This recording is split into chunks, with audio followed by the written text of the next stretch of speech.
welcome back to Sisterhood Makeover with Cinda Brown. Today we're going to do our last segment together and we're going to discuss domestic violence, but I'm going to tell you how I overcame domestic violence, or how my husband and I overcame domestic violence in our marriage. Now, if you've been tuned in, you already know that I've already discussed how domestic violence entered into our household. And I want to say and give out this free nugget for everyone. I know a lot of times when we get into marriages and we get into serious relationships, we like to say, well, I'm marrying you, I'm not marrying your family. Yes, you are marrying a family, because that person that you're involved with is bringing their family culture into the marriage. So everything that family believes, the way that family does things, the things that family values, just childhood upbringing is all coming into the relationship. And it's saying vice versa for you. If you really think about it, you are the person today. You have your identity today based on the way you were raised when you were a young child, whether that be positive or whether that be negative. Now, I want to go straight into how we begin to overcome domestic violence in our marriage. Now, the first thing I want to say is, and I'm not trying to be churchy, I'm not trying to be religious, because trust me, I faced many moments in life that I was like, God, are you really there? God, I'm not doing this fake thing anymore. God, I don't even know if I have the strength to believe anymore. So I just want you to know I'm not that type of person to try to push God or anything else onto anyone. But I will say this, with beyond of a shadow of doubt, I believe within all my heart that I wouldn't be able to be in this place in my marriage now without having an authentic relationship with God. I don't believe my husband, and he would tell you for himself, that he would have been able to change, he would have been able to transform without having a true, intimate, and authentic relationship with God. So let's first establish that God has to be in the center of your marriage. He has to be in your heart first in order for you to be able to transform or change anything in your life. Because a lot of times, let's face it, we do not have enough strength within ourselves. Sometimes we don't even have enough wisdom or knowledge within ourselves to have the ability to change or transform. Sometimes we're just at a loss. And that's where I was with my marriage, because it was a type of situation I never faced before. So many times I was at a loss. I faced very dark moments. I had suicidal moments that I didn't even have enough hope on the inside of me to want to live anymore. I went through a lot of mental battles that I felt like sometimes I was going crazy just because the battle in my mind was so strong. And the only thing that kept me sane, kept me at peace, kept me hopeful was the fact that I was able to talk to God, go to God, be in his presence, for those that understand that.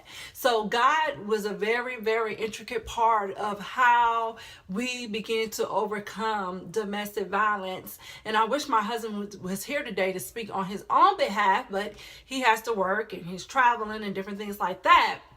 But I assure you that he would say the same thing, that once he got to a place that he began to just build that relationship just between him and God, and having real talks with him and God, and not depending on anyone else, because sometimes we can, depend on others and thank God for people that want to support us.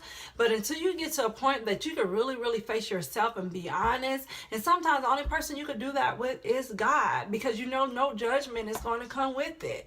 You don't have to think, oh, if I tell them this, what are they going to think about me? So sometimes that's the only open outlet that you have. But I know he shared with me, when he began to really open up to God, that's when change began to happen for him. That's when God began to tell him things that he needed to work on, he needed to change. God began to hold him accountable for his actions. And the same thing for me. So when I say having the courage to stay, I'm not just talking about myself. I know many people probably get that perception, but I'm talking about myself, and I'm talking about my husband. He had to have the courage to stay also. So the first key thing in order to overcome traumatic situations in your marriage is that you have to have that authentic relationship with God. Second, you have to have two willing people willing to work transform and change and commit to making that marriage and that relationship as healthy as possible. Look, you cannot do it on your own. Sister, I know you probably prayed, you probably fasted and everything else, but I'm telling you, and I'm not saying that God can't transform people sometimes, even when they don't desire it. I'm just telling you, that is a long, hard, very hard road to go down. And because a marriage contains two people, or entails two people willing to come together in agreement, that even when you want change or transformation in your marriage, it has to be two willing people to come together in agreement for the change and the transformation to begin to happen. So I'm telling you, brothers and sisters, don't try to change anyone. I know before I got married, I've been in other relationships that I really felt that I had the power, the ability to change the other person. I'm telling you, it doesn't work. You know, you have to have someone that's on the same plan, playing level as you, and they want the same things that you want. So that was the second thing. One, our authentic relationship with God. Two willing people willing to come together in agreement. And I would say three, we had to have vision for our marriage. It's like anything else. It's like that business. It's like that ministry. You have to have vision for your marriage. I can remember so many times that I would be praying for our marriage, or I'd be praying for my husband, and I wouldn't say a word to him, and he would be doing the same thing, praying for our marriage, praying, for me, praying for himself. And sometimes he would come to me like, hey, I've been praying about this and that. This is where I want to see our marriage go. This is our future that I see for us. And it just did something for me, because I'm like, oh my God, I was thinking the same exact thing, praying the same exact thing. So you have to be in agreement, and you have to have vision. You have to see, just like anything else, that marriage going to the highest heights that it can go to. You have to see a future for your marriage. Now, if you're just going to say, oh, all I see is the domestic violence or him cheating, whatever traumatic situation that you can think about, you're not going to get anywhere. You're going to have to see the bigger picture, the bigger vision for your marriage. And I'm telling you, I'm going to go back to God again. God can help you get a vision for your marriage. And a matter of fact, that's who you want to help to plan the vision for your marriage. And then what you can do is just like the word says, you can write the vision down and make it plain. So a lot of times, me and my husband, sometimes we write things down, but sometimes we discuss things, but we can make the vision plain to one another, for we can keep moving forward, for we can keep progressing. And sometimes, and I want to be honest with you guys, because I want to be so real about this conversation, because sometimes when we say overcome, we think that demon don't try to come back up. I'm telling you, just some months ago, the demon tried to come back up. It tried to push me way back to a place in my marriage that I was like, oh God, I thought we was past this. Oh my God, no, this demon is going to try to take us out again. Okay, divorce has to be the end result, because I can't endure anymore. So I want to let you know, it's just like anything else. When you're getting over it, when you overcome an addiction, when you overcome a lust problem, when you overcome, I don't know, whatever you need to, everything you could think of, you overcame in your life. Know that you got to work on it day by day, hour by hour. So me and my husband, we became self-aware. So you have to have a self-awareness. So that's another key thing in overcoming any traumatic situation. Have a self-awareness about yourself. Have a self-awareness about the person you're with. Have a self-awareness, those key trigger things that could take you to places that you don't want to go. Like for me and my husband, we decided, when we know debates are getting too heated, or we just keep going on the same track that we're not agreeing, but hey, somebody wants to be right or somebody wants to be heard first, we just came up with a thing that we would just tell one another, let's end the conversation. And we know when we say let's end the conversation, we end the conversation. We're not going to fuss about it anymore. We're not going to debate about it. We're not going to think about it. We're just going to end the conversation, and we're going to redirect our thoughts, redirect our perception, and just talk about something else that could bring some joy and bring light back into our marriage. So you got to know those key things. You got to know it's going to be a daily process. I don't want you to think that we prayed to God, we sung around, we hung around, sung kumbaya, and everything got hunky-dory and everything got better. Now our relationship is much, much healthier. I love my husband with all my heart. And all those great things. But I will say this, that we work on it daily. We work on, and you can get this information from anybody. They didn't even have to face domestic violence. I've gotten this information from much older, seasoned women, more seasoned than myself, and men too, that you have to work on your relationship, and you have to work on it daily. You have to cultivate your marriage ground daily. So me and my husband know that I feel like the enemy wouldn't want anything more than for us to go back down that negative road or that negative path or that dark path again. So we're very self-aware. So let's go over those three things.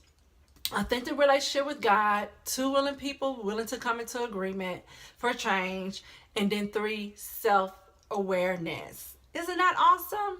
Self-awareness. Now, another thing I wanted to talk about of how me and my husband overcame domestic violence is that we begin to learn one another again. Now, every marriage needs to take time to do this. We said, hey, we're going to begin to learn one another again, appreciate one another, and just love one another. Now, when you're facing traumatic things, I'm going to let you know. It's like Tina Turner. What's love got to do with it? Because I know a lot of times people say, oh, I stayed because I loved him. There were many times and many moments and many nights that I could almost say I hated my husband.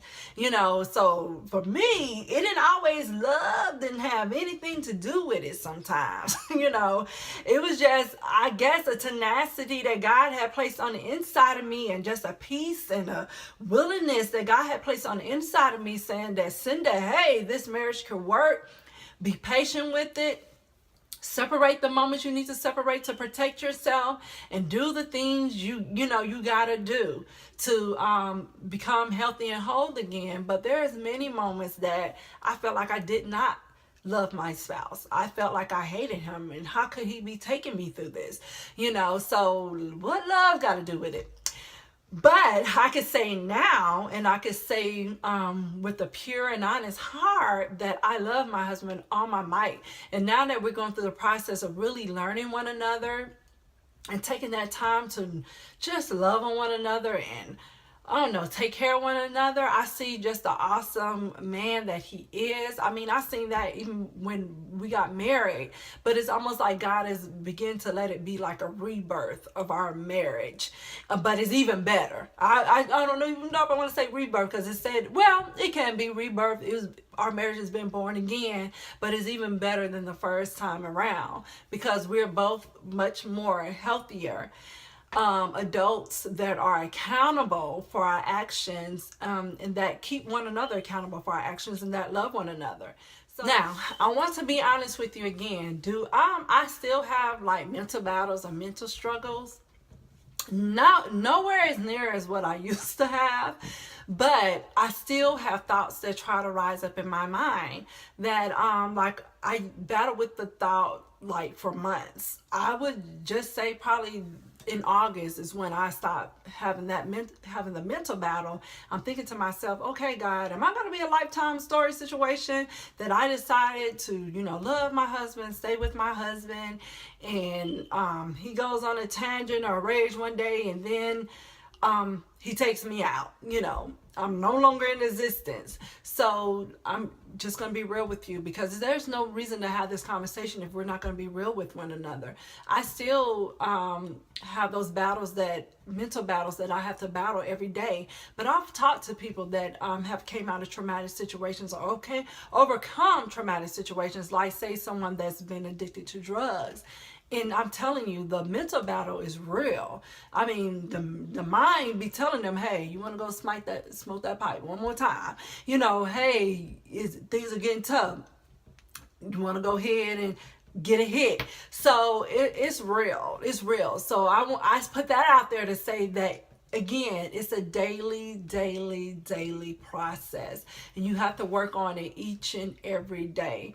Now, I can tell y'all, just to reassure everyone, that my husband has been a great change on the inside of him. And I know for me, he probably could say the same thing about me. There's been a great change on the inside of me. I try to watch my attitude. I try to watch my mouth. I try to watch just being disrespectful, to my husband. Or I even try to watch my thoughts, because sometimes the way we perceive people we could just be off. We could just have negative thoughts about people for no reason. And the same vice versa with me, concerning my husband. He's changed in such a wonderful way. It's only, oh my God, and I hate to keep saying God, because I'm not trying to be churchy or be religious with you, but it's real, people. Only God could have done this. Only God could have changed him and made him the man that he is today. So I'm telling you, you're facing any traumatic situation in your life, please, if you do not know God, I plead with you today on this video to get to know God. Begin to build an authentic relationship with him. You don't have to wait till you go to church or anything else. You could, right in the privacy of your own home. That's when I really began to know God, because I was raised and brought up in the church and all those great things, but it's not until I went through something that caused me so much darkness on the inside that I really began to know God for myself. So I'm letting you know today, if you're facing any traumatic situation, you need knowledge, you need wisdom, you just need something to change in your life, or something to change for you. Please consider God as your first source. I'm telling you, it worked for me. It worked for my marriage. And I'm probably not going to be able to do it anytime soon. Me and my husband, we're getting ready to go on a cruise to the Bahamas. Woo! We leave this Friday. And probably I could get him to do some talking for us while we're on the cruise, because I can get him to settle down and we could do as many retakes as we need to for him to adjust.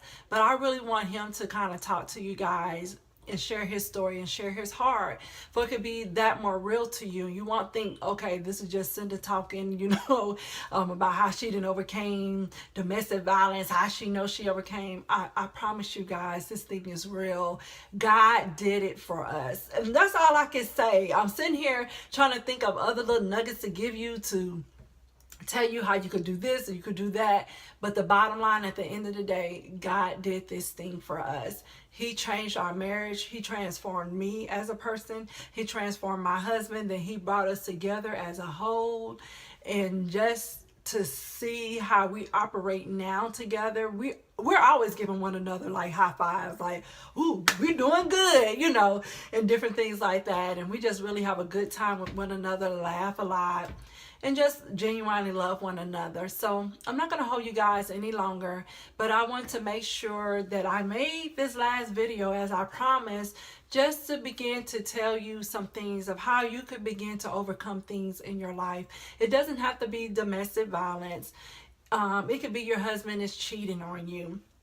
It could be that, hey, I just have low self-esteem. I just don't believe in myself. It could be anything, because what's traumatic to me is probably not traumatic to you. But what's traumatic to you is probably not traumatic to me, but it's still traumatic. So I'm just letting you know, from the bottom of my heart, if you just would begin to build an authentic relationship with God and hold on to Him. I'm not saying things are going to get hunky-dory, because even with me having a strong relationship with God, it seemed like I still was going through hell with my marriage. It seemed like sometimes it was getting worse to worse, but I held on, people, and I'm glad that I had the tenacity to hold on. I'm glad that I had the courage and my husband had the courage to stay and knock domestic violence out. So I want to thank you for listening to my story. This is going to sum up even our season. If any of you guys have a story you would like to share with me in a live video, that I can air on Sisterhood Makeover, please reach out to me at cbrownproductions2@gmail.com. cbrownproductions2@gmail.com. And I look forward to our next season together. And my sisters, if you need anything from me, please reach out. Leave me a comment on the videos. I try to get back to them as soon as I can, or email me at the email that I just gave you, or inbox me on Instagram, inbox me on Facebook. I love you guys, and thank you once again for tuning in to Sisterhood Makeover with Cinda Brown, your friend and your sister, Cinda Brown, signing off.